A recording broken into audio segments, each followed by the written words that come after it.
who are the main people in my life? Right. And who is dependent on me being able to be successful? Yeah. And I have to make sure that I'm keeping them in mind in every single thing that I do to make sure like, hey, me saying no to this person is me saying yes to wife or little sister or mom or whatever it may be. Like this is my family. Right. So I got to make sure that I'm able to, of course, spread my network, expand my network, and, do amazing work. Right. But also make sure that I'm open, available, and energetic for the people around me. So that is a good perspective, because then it's like maybe not solving the thing of people pleasing, but at least readjusting the perspective in a way that you could live with.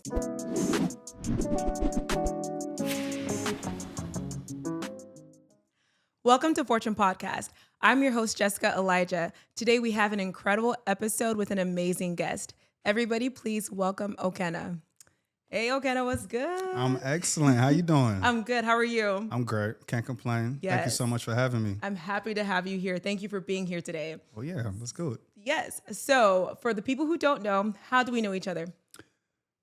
It's really a maze, bro. All I know is like I blinked my eyes and you just ended up in my life. Hey, but guys. it's been a blessing. Yes. I can't say that, but let's see. So your sister is friends with my wife. Mm-hmm. And then, I found my wife in college. So, Yes. of course, that's how I got connected to her. But essentially, you are a friend turned sister, through the connections of my wife and her being friends with your sister. Yes, yes. So now you have extended family, not only just me, but my siblings. Oh, my gosh. All of us. I got so many sisters. I need more brothers. You I got do. So many sisters. And for some reason, I only have one brother, so at least you got one. Okay.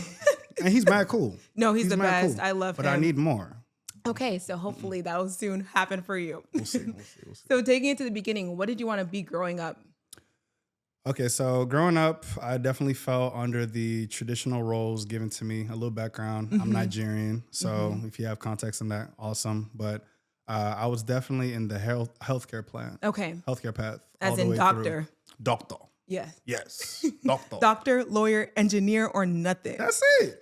Or go back home to Nigeria. That's it. But yeah, ever since then, I don't even fully remember how I got to that point. All I know is like I wanted to make money. Right. And all that my parents just kept repeating was doctors make a lot of money. Doctors drive nice cars. So I was like, okay, let me be a doctor. Right. Without actually fully knowing what was around me. So from middle school all the way even through the graduation of college. Wow. I was med school. Okay.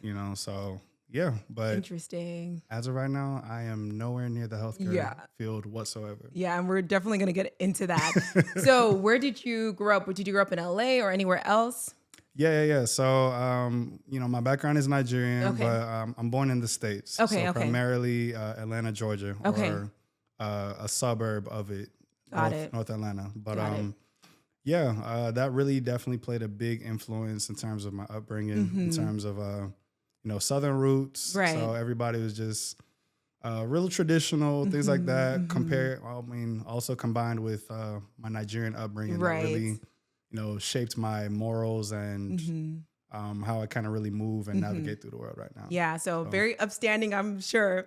Oh yeah, we say please, thank you, right. Big on manners, respectful, but very much go-getters and making sure we close the deal on whatever we set our minds on. Got it. So speaking to like you thinking you want to be a doctor and then even childhood, did that manifest in your childhood? Like were you playing doctor or what were you doing as like a child growing up and into middle school and high school? A little bit. I mean, in terms of, really how we performed in school, myself and my sisters, we were great students, so I definitely want to give a shout out to my parents for, really setting that standard for us. Right. But yeah, I was good at chemistry, good at biology, the traditional subjects that are related with the medical field. Okay. So I was like, I just took the notion of, since I'm good at it, you might as well just keep pushing forward. I feel that. So throughout college, I studied, pushed it through, even ignored the signs of, maybe I'm not really feeling it like that. We can dig a little deeper on that as well too.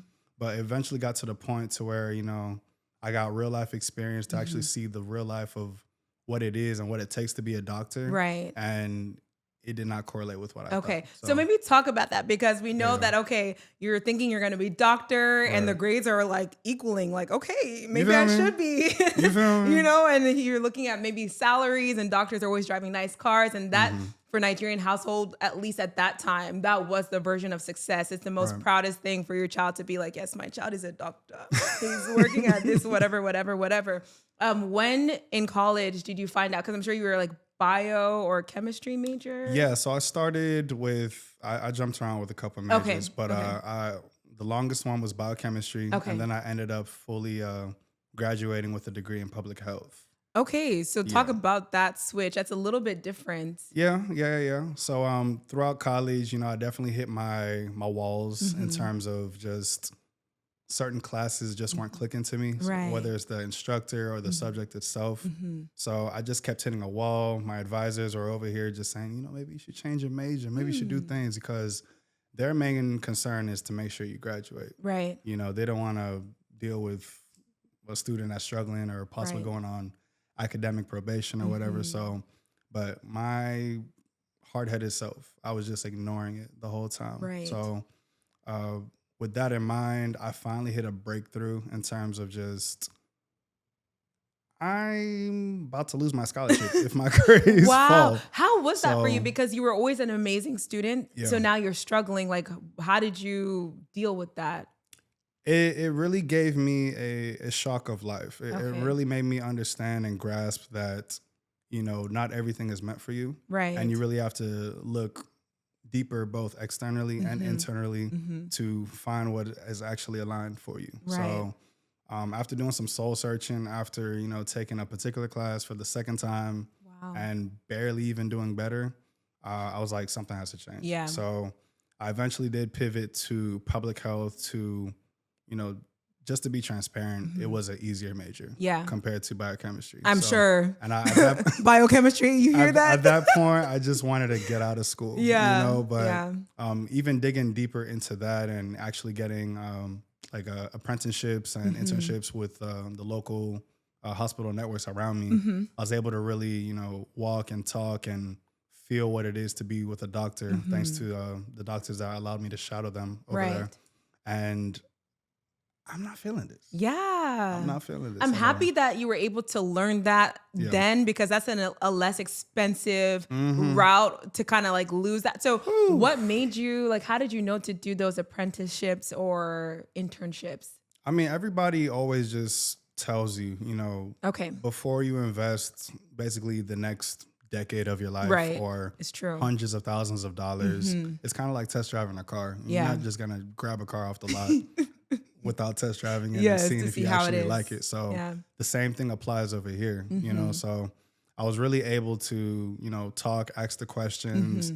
And at that point too, I really got those apprenticeships towards my last year of college. So at this point I'm 20 something. Right. My frontal lobe has developed a bit more, you know, and I'm able to, you know, do better critical thinking. And I'm just like, okay, this is not for me. Okay. And by that time as well too, through college, I've already developed other interests like I was really thriving in photography. I was really thriving in just like being a mental health advocate and, you know, public speaking and things like that. So I really wanted to be more in tune with people and, you know, working on that side as well too. So with those interests kind of now soften the blow of like, you know what, maybe my lifelong dream of wanting to be a doctor isn't going to be too bad. I'm going to be all right. So that's really what it came to be. Right. Yeah. And I'm happy you did have those other interests to kind of supplement the fact that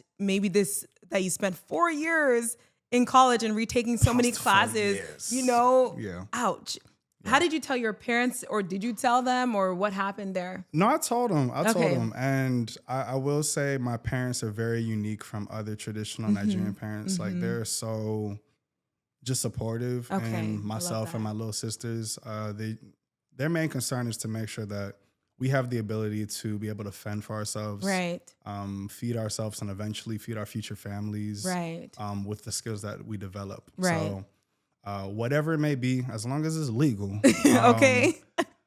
Make sure that we're doing the best and showing up in the best way, shape, or form that we possibly can to be successful. I appreciate them for that, because my parents are similar, and it's not common in the Nigerian kind of diaspora. So shout out that we got lucky.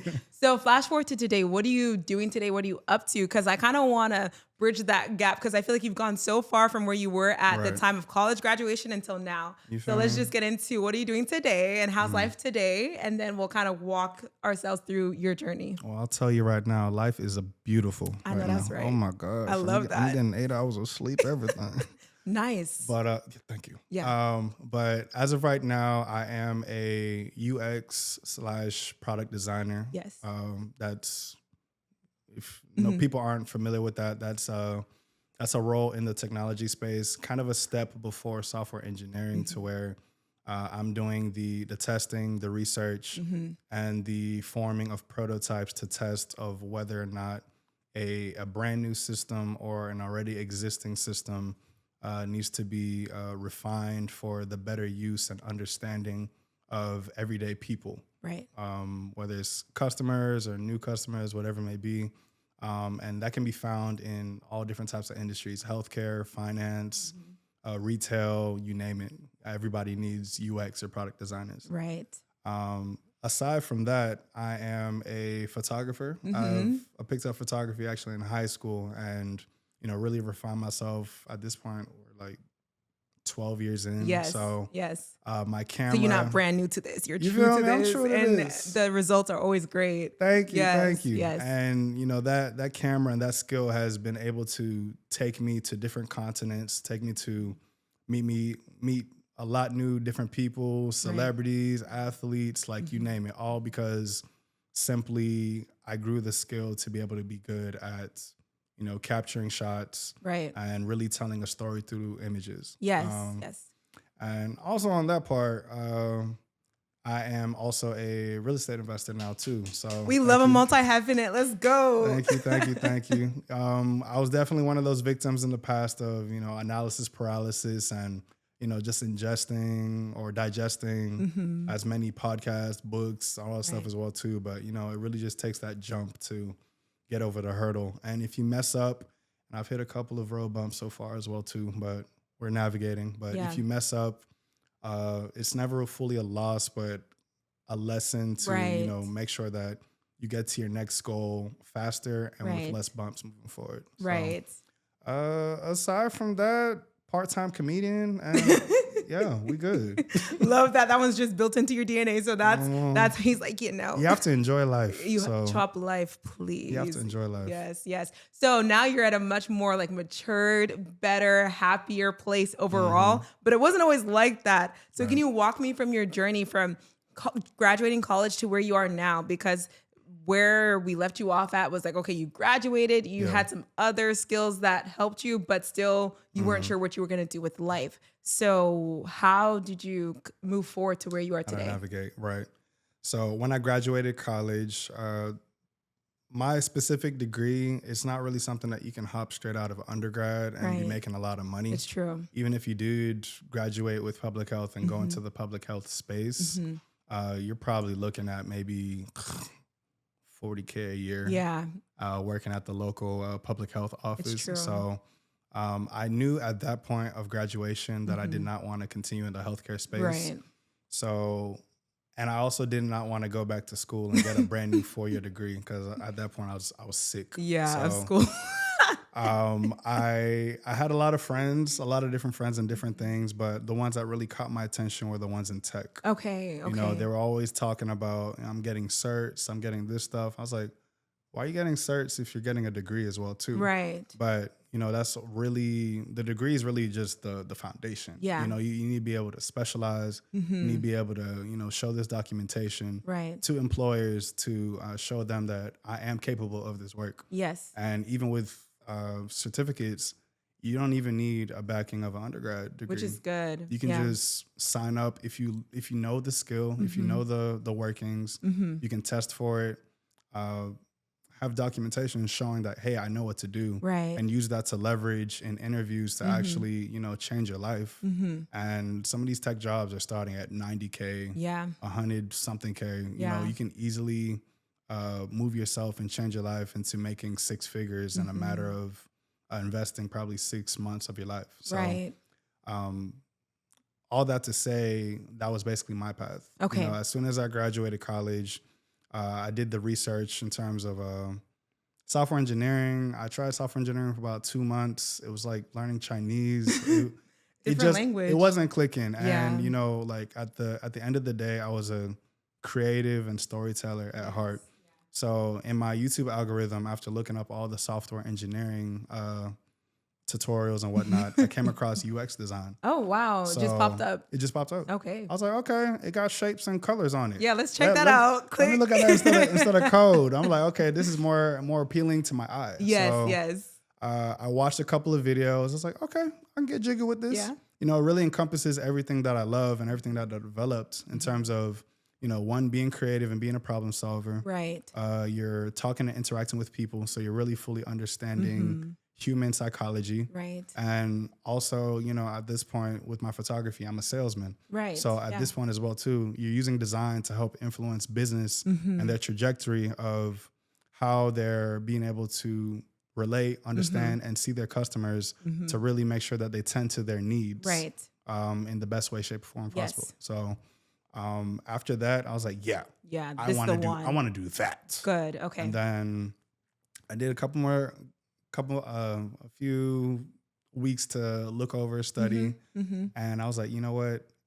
I don't have enough time to just sit down and self-teach myself. I'm going to join a boot camp. Oh, good. So I came across a couple. I found one that really matched my needs and my lifestyle at the moment.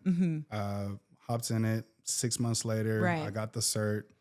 And funny enough, and it's great to always be good to people as well. It's true. Because my first UX apprenticeship was a client that I actually did their company headshots for. Oh, through photography. Period. So it's great to make connections. It's great to just always look at every room as an opportunity to be a connector or a catalyst for something that you got going on a little later. Yeah. So it's always good to leave a great first impression and lasting impression. I appreciate because that is what got me into UX design. Wow. There's just too many, like, I would also say serendipitous moments too, like how you found it, but then how a client that you did just working through your passion. That's why I always encourage you, because there's many other people I've had discussions with it as well, even on our podcast, where they were just doing something that they loved, but that ended up connecting them to something that they were doing in their career later on. And it's so beautiful how that is. It's so amazing. So you also had the opportunity to work with some amazing clients. How did you get the confidence after? Was like the boot camp really extensive to where you're like, no, I got this, or you built your confidence in UX over the time?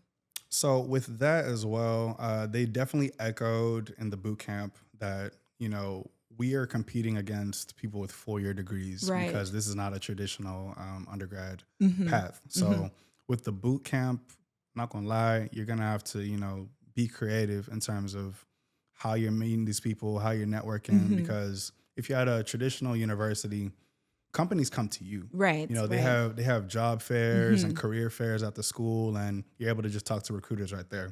But with boot camps, we're the JV team, you know. We get the hand-me-downs, we get the stuff like that. So you got to get gritty. You got to get creative. Resourceful. So you have to be very resourceful. So with that being said, I was in Atlanta at the time, and a huge tech university in the city is Georgia Tech. You know, it's I think it's the second ranked engineering school. Okay. Whether it's the country or the world, whatever it may be, it's a big deal. It's a big deal. It's a big deal school.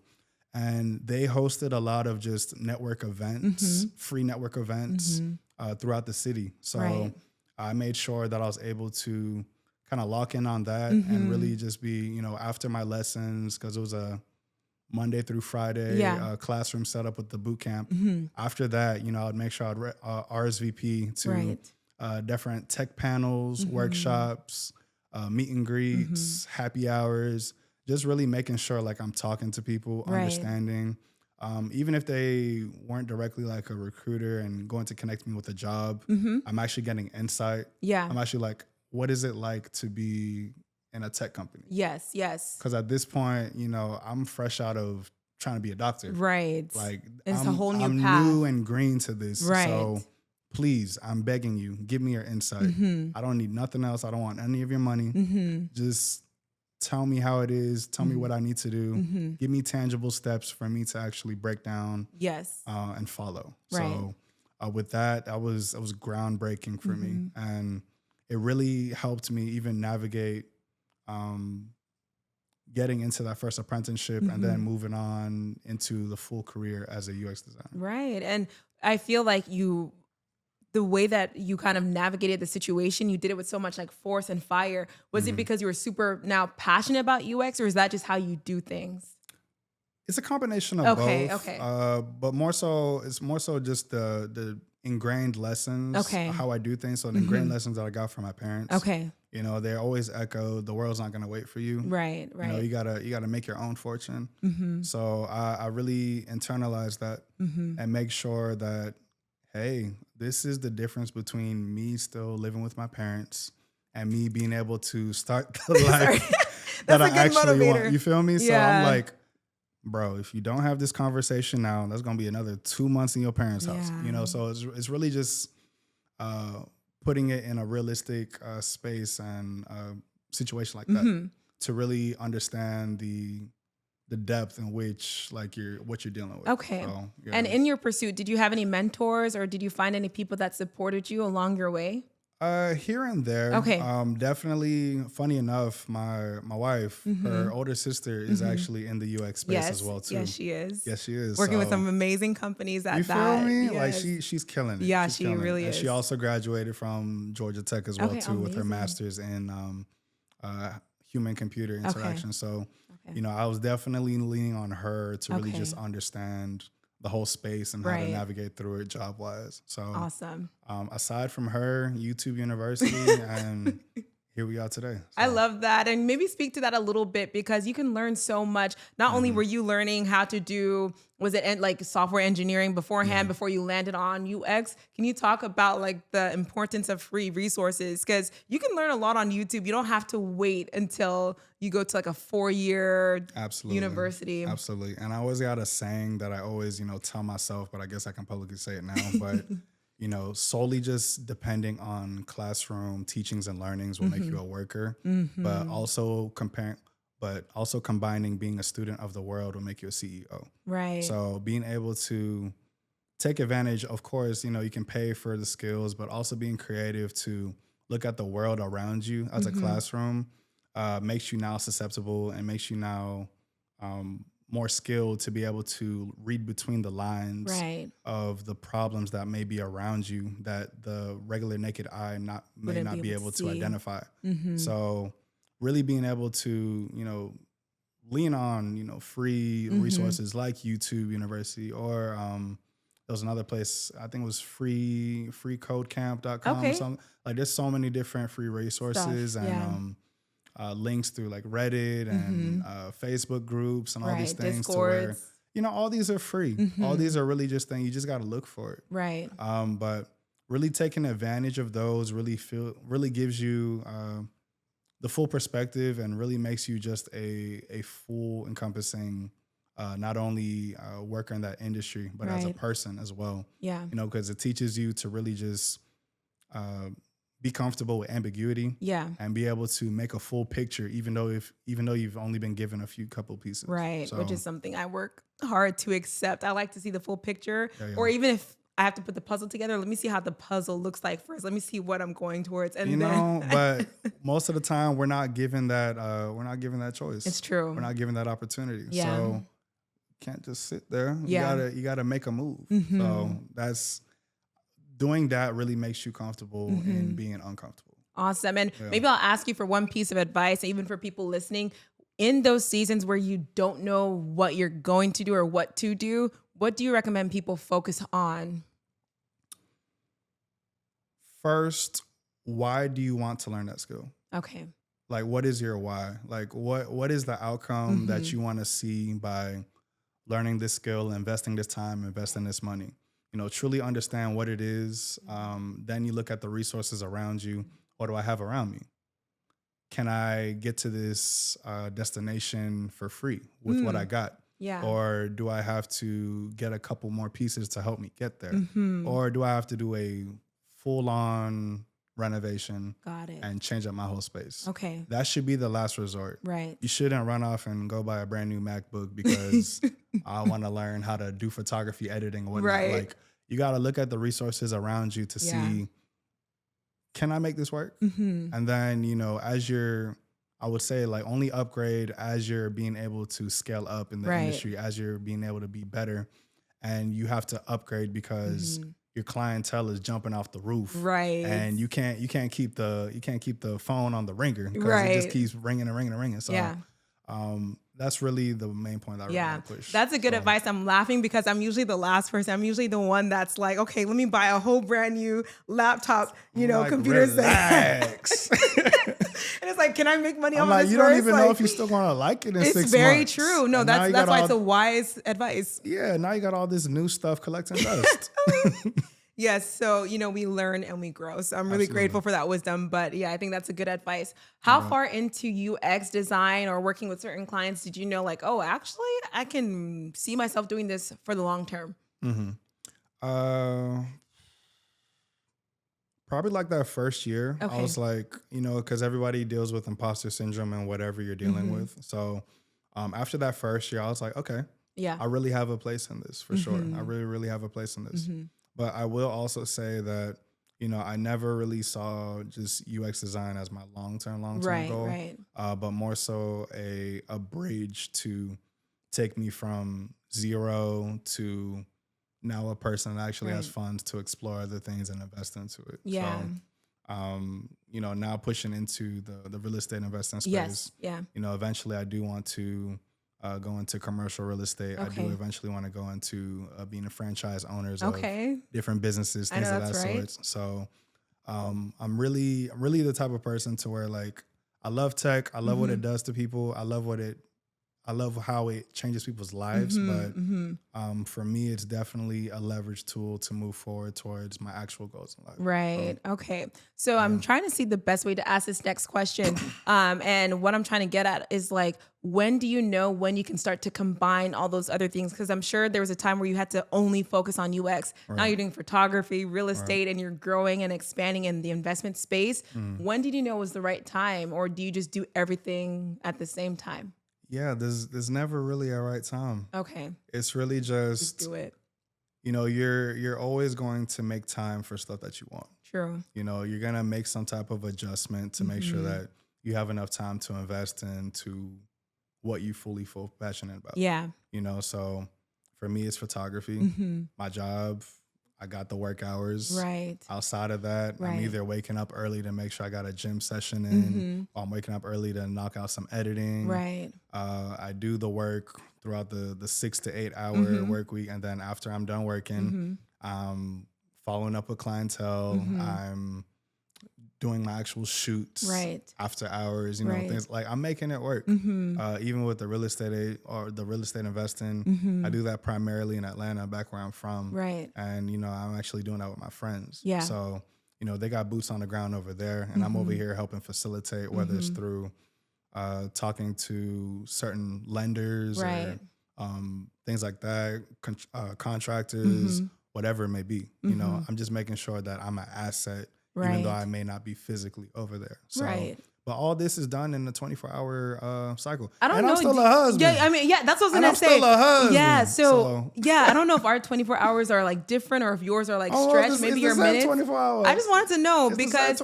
not only are you married, but you have to cultivate that relationship. You also are a good friend to your friends. And then at times you do like mentorship or I know that one of your passions is mentoring young men in the community. So I'm just wondering, how do you do that? A lot of naps. Okay, sleep. A lot of naps, hydration. But actually past that, it's really just, if you want it, you're going to make it happen. Okay. So I'm really just, and my wife, like she's been a difference maker in this. Like she's really helped me learn the art of organization. Okay. So, At first, I would whimsically just, throw stuff on my Google Calendar, but now it's color coded. Got it. Now I'm over here adding, buffer room to certain appointments, just in case it runs a little long. Yeah. But, to the client's face, they think everything is running smoothly. But, it's just really being better at time management and also being communicative and also learning how to say no to things as well, too. That's a big one. I'm definitely a recovering people pleaser. Okay. So I definitely had to fully understand what is my capacity. Right. Because if I'm spread through thin and I take all of the appointments, I'm doing the appointments, but everybody is now getting a 80% version of me because I'm spread too thin. Right. As opposed to me cutting it down to a few people and I'm going above and beyond for them. Yeah. So what that really is it's throwing away my quality. Right. And it's messing up my customer retention. So they might not want to work with me because that's true. I didn't match the standards to where they wanted to work with me before. Yeah. So it's really just really understanding those principles and just qualities of a human to just make sure that, hey, you're performing at your best. My main thing is to make sure that my customers and my people around me are good, happy, and satisfied. Yeah. And if I can't do that, I gotta go back into the lab and look at myself and just reorganize and move forward. Right, right. So before we get into our end of podcast questions, the last question I wanted to ask you concerning that is concerning like maybe saying no to our people pleasers out there. How was that adjustment for you? Because then it's cute when it's like, oh yeah, I can't do it now, or let's reschedule. But then there's times where you actually have to disappoint people that you care about just so that you're able to, function with all the different responsibilities that you have going on. So at what point did it feel a little bit easier? Like, okay, it's getting easier to say no.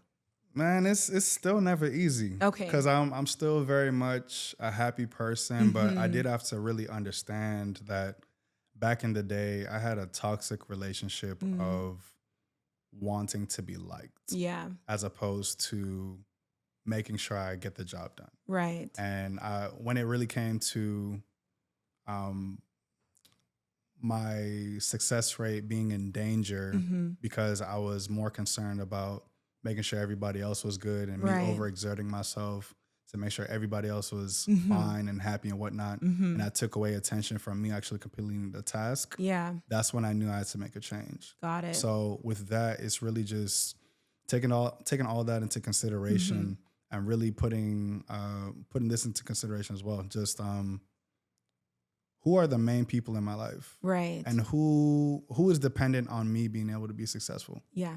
And I have to make sure that I'm keeping them in mind in every single thing that I do to make sure like, hey, me saying no to this person is me saying yes to wife or little sister or mom or whatever it may be. Like this is my family. Right. So I got to make sure that I'm able to, of course, spread my network, expand my network and, do amazing work. Right. But also make sure that I'm open, available, and energetic for the people around me. So that is a good perspective because then it's like maybe not solving the thing of people pleasing, but at least readjusting the perspective in a way that you could live with. So I appreciate that. Absolutely. This is such an amazing conversation. I wish it can continue forever, but let's get into our end of podcast questions. So the first question is, what was a struggle bus moment for you? Struggle bus moments. He's like, which one?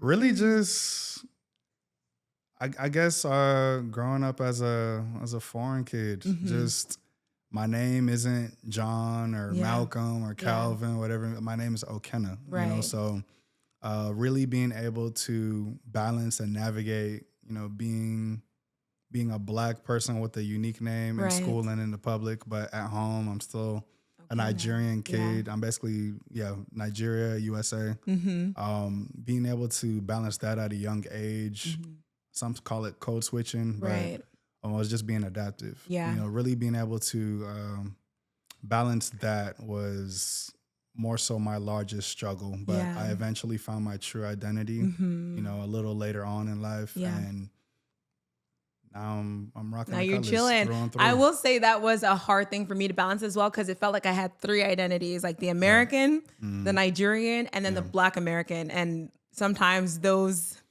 are very interesting balances in school, especially grade school. It's hard, but we all made it through. Yes, we did. And now they all bumping out for a beat. Okay, let's go. We up. The next question is, what moment were you most proud of yourself as it relates to your profession? Being able to successfully transition from healthcare to tech. Yeah. You know, really having enough belief and blind faith that this was going to work out for me. And 6 years later, I'm sitting here talking to you, thriving, smiling, and happy. With a thick portfolio, I might add. You feel me. Really being able to make that happen for myself is truly one of my biggest accomplishments. Yes, congratulations. Thank you. What does success look like to you? Success look like to me, being able to wake up every day and enjoy a day, or enjoy multiple days, enjoy my whole life with my wife, my kids that aren't born yet. Yes.